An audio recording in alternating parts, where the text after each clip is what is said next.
Live on the beat.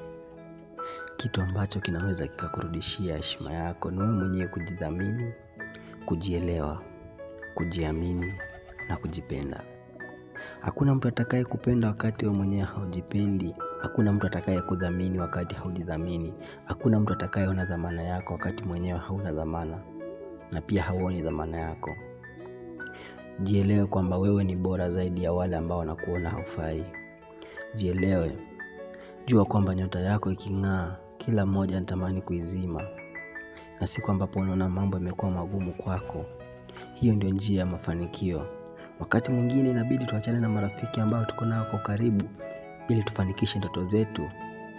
Na si kila jambo ambalo unaliona ama unalisikia ama unalijua usije ukaliweka mbele ya marafiki zako au ndugu zako wengine.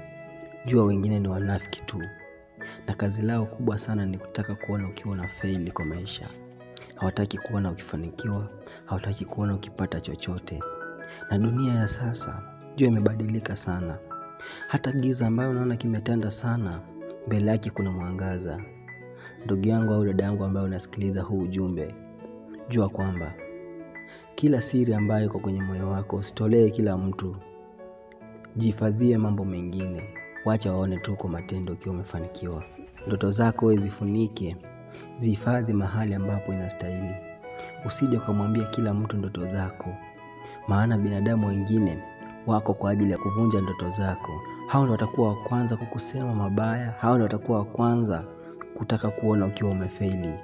Ndugu yangu, ndoto zako zihifadhi mwenyewe, zihifadhi mahali ambapo panastahili.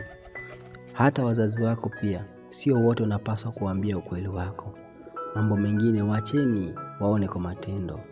Maana wakati mwingine mdomo wako unaweza kuwa kizuizi ya mafanikio yako. Chunga sana maneno ambayo unazungumza mbele ya watu ambao wamekuzunguka. Wengine wapo tu marafiki, la marafiki wanafiki.